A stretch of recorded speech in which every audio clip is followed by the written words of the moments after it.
ଆଜିର ଅନୁଚିନ୍ତା। ପରିଶ୍ରମ କରୁଥିବା ଲୋକ କେବେ ଭୋକରେ ଶୁଏ ନାହିଁ।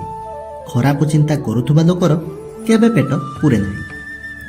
ଜୀବନରେ ଯଦି କେବେ କାହା ପାଇଁ ନଇବାକୁ ପଡ଼େ ତେବେ ପଛଘୁଞ୍ଚା ଦିଅନ୍ତୁ ନାହିଁ। କାହିଁକି ନା ଦୂର ଆକାଶର ସୂର୍ଯ୍ୟ ବି ସନ୍ଧ୍ୟାରେ ରାତ୍ରିର ଜହ୍ନ ପାଇଁ ନିଜେ ଅସ୍ତ ହୋଇଯାଏ। ସତ୍ୟ କେବେ ଦାବି କରେ ନାହିଁ ଯେ ମୁଁ ସତ୍ୟ ଅଟେ, କିନ୍ତୁ ମିଛ ସବୁବେଳେ ଦାବି କରେ ଯେ ମୁଁ ହିଁ ସତ୍ୟ ଅଟେ। ଜୀବନରେ ସଫଳତା ନାମକ ପୋଷାକ ପିନ୍ଧିବାକୁ ହେଲେ ନିଜ ପାଖରେ ପରିଶ୍ରମ ନାମକ ଗୁଣ ରହିବା ନିତ୍ୟାନ୍ତ ଆବଶ୍ୟକ। ଖୁସି ଅଳ୍ପ ସମୟ ପାଇଁ ଧୈର୍ଯ୍ୟ ଦେଇଥାଏ, କିନ୍ତୁ ଧୈର୍ଯ୍ୟ ସବୁଦିନ ପାଇଁ ଖୁସି ଦେଇଥାଏ।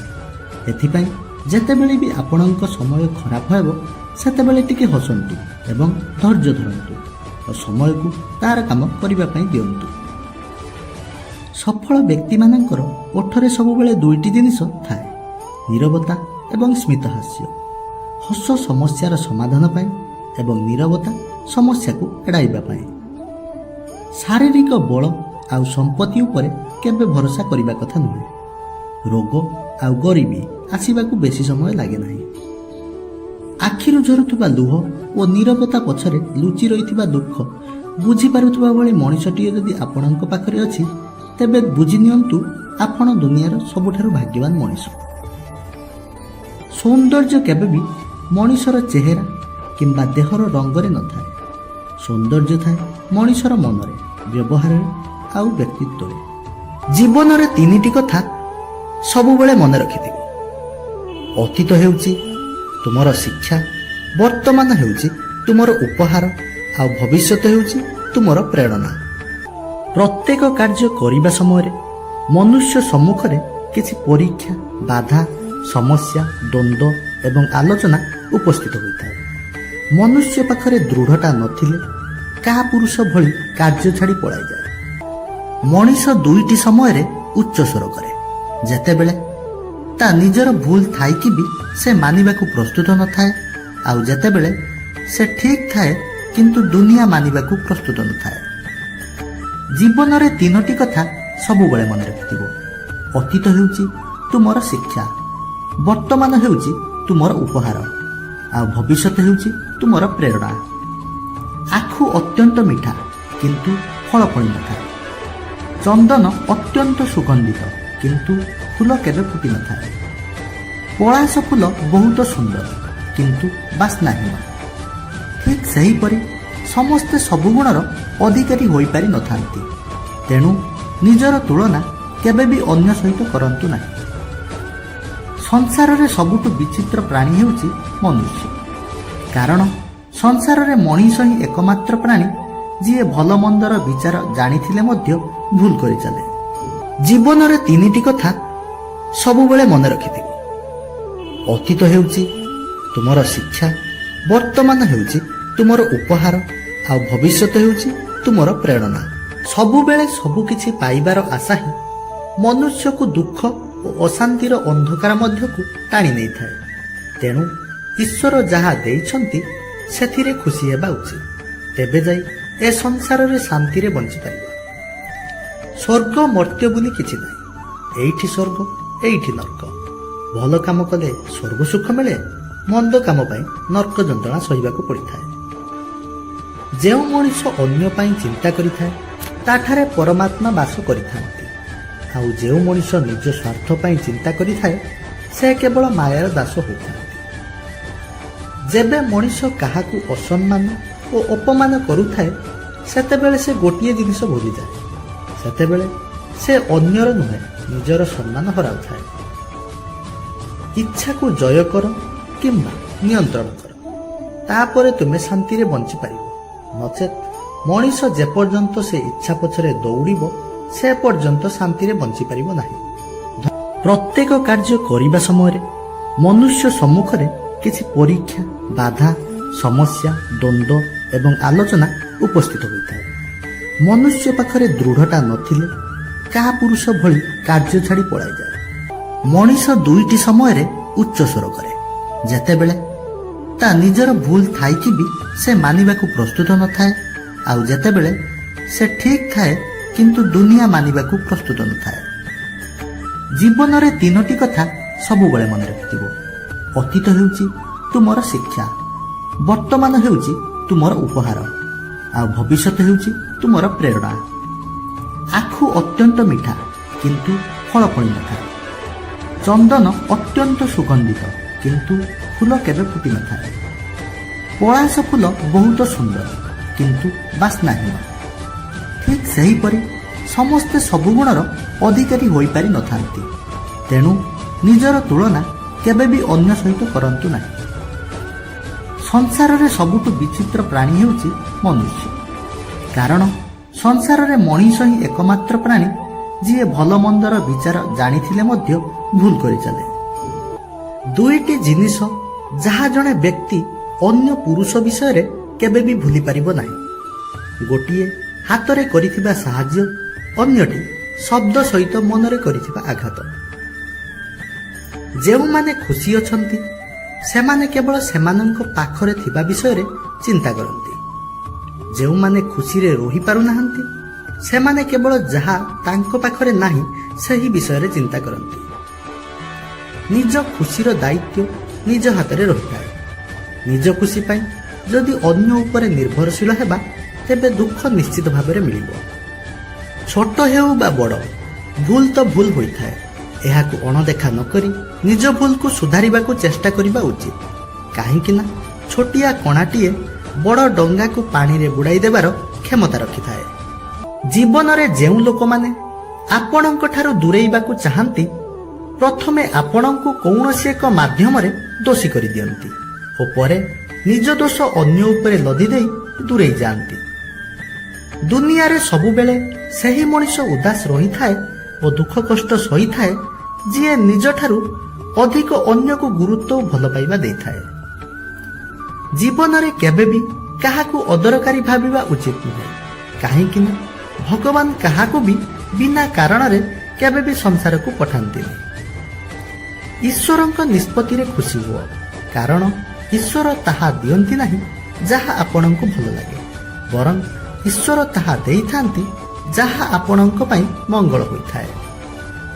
କ୍ରୋଧ ହେଉଛି ଏକ ଏଭଳି ଅସ୍ତ୍ର ଯେ ତାହା ଶତ୍ରୁର ଯେତେ ଅନିଷ୍ଟ କରେ ନିଜର ତାଠାରୁ ଅଧିକ ଅନିଷ୍ଟ କରେ। ତେଣୁ ସେଥିରୁ ଯଥାସମ୍ଭବ ଦୂରେଇ ରୁହନ୍ତୁ। ଯେମିତି ସୂର୍ଯ୍ୟ ଅସ୍ତ ହେଲା ପରେ ଆକାଶର ରଙ୍ଗ ଆପେ ଆପେ ବଦଳିଯାଏ, ଠିକ୍ ସେମିତି ଦୁଃଖ ସମୟରେ ଅତି ଆପଣାର ଭାବୁଥିବା ଲୋକ ମଧ୍ୟ ଏଠି ଠିକଣା ବଦଳାଇ ଦିଅନ୍ତି। ଆପଣ କେବେ ହେଲେ କୌଣସି ମନୁଷ୍ୟର ବର୍ତ୍ତମାନର ଅବସ୍ଥା ଦେଖି ସେ ଭବିଷ୍ୟତରେ କିପରି ଚଳିବ ତାହାର ଉପହାସ କରିବା ଜମାରୁ ଉଚିତ ନୁହେଁ। କାହିଁକି ନା ଭବିଷ୍ୟତର ଏପରି ଏକ ଶକ୍ତି ରହିଛି ଯାହା ଆପଣ କଳ୍ପନା ମଧ୍ୟ କରିପାରିବେ ନାହିଁ। ଏ ଦୁନିଆରେ ଆପଣଙ୍କ ନାମ ସହିତ ଅନେକ ଲୋକଙ୍କର ନାମ ମିଶିଯାଇପାରେ, କିନ୍ତୁ ଆପଣଙ୍କ ବ୍ୟବହାର ଓ ଚରିତ୍ର କାହା ସହିତ ସମାନ ହୁଏ ନାହିଁ। ସେଥିପାଇଁ ନିଜ କର୍ମ ଉପରେ ବିଶ୍ୱାସ ରଖ, ଆଉ ଏମିତି କିଛି କରି ଦେଖାଅ ଯେମିତି ଆପଣଙ୍କୁ ଦେଖିବାକୁ ଲୋକ ଝୁରିବେ। ପୃଥିବୀରେ ଏମିତି କେହି ବ୍ୟକ୍ତି ନାହିଁ ଯାହାର କିଛି ସମସ୍ୟା ନାହିଁ, ଆଉ ପୃଥିବୀରେ ଏମିତି କିଛି ସମସ୍ୟା ନାହିଁ ଯାହାର କିଛି ସମାଧାନ ନାହିଁ। ଲକ୍ଷ୍ୟ ଯେତେ ଉଚ୍ଚ ହୋଇଥାଉ ନା କାହିଁକି, ରାସ୍ତା ସବୁବେଳେ ପାଦ ତଳେ ହିଁ ଥାଏ। କାହାରି ଅଭିଶାପ ଆମକୁ ଖରାପ କରିପାରିବ ନାହିଁ କି କାହାରି ଆଶୀର୍ବାଦ ଆମକୁ ଭଲ କରିପାରିବ ନାହିଁ। ସବୁ ଆମ କର୍ମ ଉପରେ ନିର୍ଭର କରେ। ତେଣୁ କର୍ମକୁ ବିଶ୍ୱାସ କର, କର୍ମ ହିଁ ଭଲ। ଧନ ଅର୍ଜନ କରିବାର ଶକ୍ତି ସମସ୍ତଙ୍କ ପାଖରେ ଥାଏ। ପୁଣ୍ୟ ଅର୍ଜନ କରିବାର ଶକ୍ତି ଈଶ୍ୱର କେବଳ ଭାଗ୍ୟବାନ ଲୋକଙ୍କୁ ଦେଇଥାନ୍ତି। ସେଥିପାଇଁ କୁହାଯାଏ ଧନ କେବଳ ଶେଷ ନିଶ୍ୱାସ ଯାଏ ସାଥ ଦିଏ, କିନ୍ତୁ ପୁଣ୍ୟ ମୃତ୍ୟୁ ପରେ ମଧ୍ୟ ସାଥିରେ ଥାଏ। ଜୀବନରେ ନିଜ ବଳକୁ ନେଇ କେବେ ଗର୍ବ କରିବ ନାହିଁ, କାହିଁକି ନା ଏହି ଗର୍ବ ଅନେକ ସମୟରେ ପତନର କାରଣ ବନିଯାଏ। ଜୀବନ ଥିଲେ ଜଞ୍ଜାଳ ଅଛି, କଷ୍ଟ ଅଛି, ଦୁଃଖ ବି ଅଛି, କିନ୍ତୁ ଜୀବନରେ କେବେ ହାର ମାନନ୍ତୁ ନାହିଁ। ଜୀବନକୁ ସଂଘର୍ଷ କରି ବଞ୍ଚିବା ଶିଖନ୍ତୁ ଏବଂ ଆଗକୁ ବଢ଼ନ୍ତୁ। ରାସ୍ତା ଯେତେ ବି କଠିନ ହୋଇଥାଉ ନା କାହିଁକି, ଯଦି ନିଜ ପାଦ ଉପରେ ବିଶ୍ୱାସ ଥିବ କଠିନ ରାସ୍ତାରେ ବି ଚାଲିବା ସହଜ ହୋଇଯିବ। ସମସ୍ୟା ଯେତେ ବଡ଼ ହୋଇଥାଉ ନା କାହିଁକି, ସର୍ବଦା ନିଜ ମନକୁ ସ୍ଥିର ରଖନ୍ତୁ। ନିଜର କର୍ତ୍ତବ୍ୟ ପାଳନ କରନ୍ତୁ। ଦେଖିବେ ସମସ୍ୟା ଆପେ ଆପେ ଦୂରେଇ ଯିବ। ଏ ସୁନ୍ଦର ସୃଷ୍ଟିରେ ସବୁଠାରୁ ବେଶୀ ବୁଦ୍ଧିଆ ହେଉଛି ମଣିଷ, ଆଉ ବଡ଼ ମୂର୍ଖ ବି। କାରଣ ସିଏ ଜାଣିଛି ଏଠି କେହି କାହାର ନୁହେଁ। ତଥାପି ଲୋଭ, ମୋହ, ମାୟା, ଅହଙ୍କାରରେ ସିଏ ସର୍ବଦା ବୁଡ଼ି ରହୁଛି। ଯେଉଁ କଥା ହୃଦୟରେ ଅଛି ତାକୁ କହିବା ପାଇଁ ସାହସ କର, ଆଉ ଯେଉଁ କଥା ଅନ୍ୟର ହୃଦୟରେ ଅଛି ତାକୁ ବୁଝିବା ପାଇଁ ପ୍ରୟାସ କର। ପକ୍ଷୀମାନେ ବଞ୍ଚିଥିବା ବେଳେ ଜନ୍ଦା ପିମ୍ପୁଡ଼ିମାନଙ୍କୁ ଖାଇଥାନ୍ତି। ସେହି ପକ୍ଷୀଟି ମରିଗଲେ ଜନ୍ଦା ପିମ୍ପୁଡ଼ିମାନେ ତାକୁ ଖାଆନ୍ତି। ସମୟ ଓ ପରିସ୍ଥିତି କେତେବେଳେ ବି ପରିବର୍ତ୍ତନ ହୋଇପାରେ। ତେଣୁ ଆମେ କାହାରିକୁ ଛୋଟ ଭାବିବା ଉଚିତ ନୁହେଁ। ଇଚ୍ଛାକୁ ଜୟ କର କିମ୍ବା ନିୟନ୍ତ୍ରଣ କର, ତାପରେ ତୁମେ ଶାନ୍ତିରେ ବଞ୍ଚିପାରିବ। ନଚେତ୍ ମଣିଷ ଯେ ପର୍ଯ୍ୟନ୍ତ ସେ ଇଚ୍ଛା ପଛରେ ଦୌଡ଼ିବ ସେ ପର୍ଯ୍ୟନ୍ତ ଶାନ୍ତିରେ ବଞ୍ଚିପାରିବ ନାହିଁ। ଭଲ ପୁସ୍ତକ ଏବଂ ଭଲ ଲୋକ ତୁରନ୍ତ ବୁଝି ହୁଏ ନାହିଁ। ସେମାନଙ୍କୁ ଅଧ୍ୟୟନ କରିବାକୁ ପଡ଼ିଥାଏ। ଏଠାରେ କେହି ଯୋଗ୍ୟ ନୁହନ୍ତି। କାହାକୁ ରହସ୍ୟ କହିବ ତୁମକୁ ମୃତ୍ୟୁ ଦେଖିବାକୁ ପଡ଼ିବ। ସକାରାତ୍ମକ ଭାବନା ହିଁ ସଫଳତାର ପ୍ରଥମ ପାହାଚ। ବହି ଅପେକ୍ଷା ଜୀବନ ଯାତ୍ରାରୁ ବହୁତ କିଛି ଶିକ୍ଷା ମିଳିଥାଏ। ଆଜିକାର ଦୁନିଆରେ ସମ୍ପର୍କର ଅର୍ଥ କେବଳ ସ୍ୱାର୍ଥ ଅଟେ। ଏକା ରହିବାଟା ଶିଖିଯାଅ, କାରଣ ଏ ଦୁନିଆରେ କେହି କାହାର ସାଥ ଦିଅନ୍ତି ନାହିଁ। ତଳେ ବସି ଠାକୁର ପୂଜା କଲେ ଦୁଃଖ ମିଳେ। ପଥର ଉପରେ ବସି ପୂଜା କଲେ ରୋଗ ବୃଦ୍ଧି ହୋଇଥାଏ। କାଠର ପିଡ଼ା ଉପରେ ବସି ପୂଜା କଲେ ଦୁର୍ଭାଗ୍ୟ ମାଡ଼ିଥାଏ। କୁଶ କିମ୍ବା କପଡ଼ା ଆସନ ଉପରେ ବସି ପୂଜା କରିବା ଉଚିତ। ଜୀବନରେ ସମସ୍ୟା ଯେତେ ବି ଥାଉ ନା କାହିଁକି, ଚିନ୍ତା କଲେ ତାହା ଦ୍ୱିଗୁଣ ହୋଇଯାଏ। ନୀରବ ରହିଲେ ତାହା ଅଧା କମିଯାଏ। ଧୈର୍ଯ୍ୟ ରଖିଲେ ତାହା ସମ୍ପୂର୍ଣ୍ଣ ସମାପ୍ତ ହୁଏ ଏବଂ ଭଗବାନଙ୍କୁ ପ୍ରାର୍ଥନା କଲେ ତାହା ସୁଖରେ ପରିଣତ ହୋଇଯାଏ। ପ୍ରତ୍ୟେକ କାର୍ଯ୍ୟ କରିବା ସମୟରେ ମନୁଷ୍ୟ ସମ୍ମୁଖରେ କିଛି ପରୀକ୍ଷା, ବାଧା, ସମସ୍ୟା, ଦ୍ୱନ୍ଦ୍ୱ ଏବଂ ଆଲୋଚନା ଉପସ୍ଥିତ ହୋଇଥାଏ। ମନୁଷ୍ୟ ପାଖରେ ଦୃଢ଼ତା ନଥିଲେ କାହା ପୁରୁଷ ଭଳି କାର୍ଯ୍ୟ ଛାଡ଼ି ପଳାଇ ଯାଇଥାଏ। ପକ୍ଷୀମାନେ ବଞ୍ଚିଥିବା ବେଳେ ଜନ୍ଦା ପିମ୍ପୁଡ଼ିମାନଙ୍କୁ ଖାଇଥାନ୍ତି। ସେହି ପକ୍ଷୀଟି ମରିଗଲେ ଜନ୍ଦା ପିମ୍ପୁଡ଼ିମାନେ ତାକୁ ଖାଆନ୍ତି। ସମୟ ଓ ପରିସ୍ଥିତି କେତେବେଳେ ବି ପରିବର୍ତ୍ତନ ହୋଇପାରେ। ତେଣୁ ଆମେ କାହାରିକୁ ଛୋଟ ଭାବିବା ଉଚିତ ନୁହେଁ। ଛୁଆମାନେ ଅଇଁଠା ଛାଡ଼ିଲେ ମା ଖାଇଦିଏ, ଭାଇ ଅଇଁଠା ଛାଡ଼ିଲେ ଭଉଣୀ ଖାଇଦିଏ, ସ୍ୱାମୀ ଅଇଁଠା ଛାଡ଼ିଲେ ସ୍ତ୍ରୀ ଖାଇଦିଏ। ଯଦି କେବେ ମା, ଭଉଣୀ, ସ୍ତ୍ରୀ ଅଇଁଠା ଛାଡ଼ି ଦିଅନ୍ତି ତାହେଲେ କୌଣସି ପୁରୁଷ ଖାଆନ୍ତି ନାହିଁ। କାରଣ ଦୁନିଆରେ ସବୁ ପ୍ରକାରର ସହନଶୀଳତା ଆଉ ତ୍ୟାଗ ଶକ୍ତି ଭଗବାନ କେବଳ ନାରୀମାନଙ୍କୁ ହିଁ ଦେଇଛନ୍ତି। ଆଖୁ ଅତ୍ୟନ୍ତ ମିଠା କିନ୍ତୁ ଫଳ ଫଳି ନଥାଏ। ଚନ୍ଦନ ଅତ୍ୟନ୍ତ ସୁଗନ୍ଧିତ କିନ୍ତୁ ଫୁଲ କେବେ ବି ଫୁଟି ନଥାଏ। ପଳାଶ ଫୁଲ ବହୁତ ସୁନ୍ଦର କିନ୍ତୁ ବାସ୍ନାହୀନ। ଠିକ୍ ସେହିପରି ସମସ୍ତେ ସବୁ ଗୁଣର ଅଧିକାରୀ ହୋଇପାରି ନଥାନ୍ତି। ତେଣୁ ନିଜର ତୁଳନା କେବେ ବି ଅନ୍ୟ ସହିତ କରନ୍ତୁ ନାହିଁ। ପରିଶ୍ରମ କରୁଥିବା ଲୋକ କେବେ ଭୋକରେ ଶୁଏ ନାହିଁ। ଖରାପ ଚିନ୍ତା କରୁଥିବା ଲୋକର କେବେ ପେଟ ପୁରେ ନାହିଁ। ଜୀବନରେ ଯଦି କେବେ କାହା ପାଇଁ ନଇବାକୁ ପଡ଼େ ତେବେ ପଛଘୁଞ୍ଚା ଦିଅନ୍ତୁ ନାହିଁ। କାହିଁକି ନା ଦୂର ଆକାଶର ସୂର୍ଯ୍ୟ ବି ସନ୍ଧ୍ୟାରେ ରାତ୍ରିର ଜହ୍ନ ପାଇଁ ନିଜେ ଅସ୍ତ ହୋଇଯାଏ। ସତ୍ୟ କେବେ ଦାବି କରେ ନାହିଁ ଯେ ମୁଁ ସତ୍ୟ ଅଟେ, କିନ୍ତୁ ମିଛ ସବୁବେଳେ ଦାବି କରେ ଯେ ମୁଁ ହିଁ ସତ୍ୟ ଅଟେ।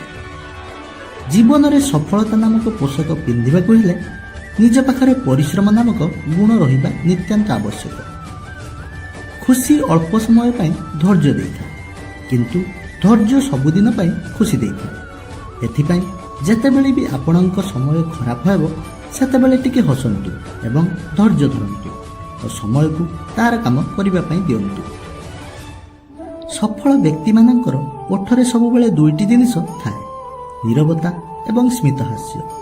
ହସ ସମସ୍ୟାର ସମାଧାନ ପାଇଁ ଏବଂ ନୀରବତା ସମସ୍ୟାକୁ ଏଡ଼ାଇବା ପାଇଁ। ଶାରୀରିକ ବଳ ଆଉ ସମ୍ପତ୍ତି ଉପରେ କେବେ ଭରସା କରିବା କଥା ନୁହେଁ। ରୋଗ ଆଉ ଗରିବୀ ଆସିବାକୁ ବେଶୀ ସମୟ ଲାଗେ ନାହିଁ। ଆଖିରୁ ଝରୁଥିବା ଲୁହ ଓ ନୀରବତା ପଛରେ ଲୁଚି ରହିଥିବା ଦୁଃଖ ବୁଝିପାରୁଥିବା ଭଳି ମଣିଷଟିଏ ଯଦି ଆପଣଙ୍କ ପାଖରେ ଅଛି, ତେବେ ବୁଝି ନିଅନ୍ତୁ ଆପଣ ଦୁନିଆର ସବୁଠାରୁ ଭାଗ୍ୟବାନ ମଣିଷ।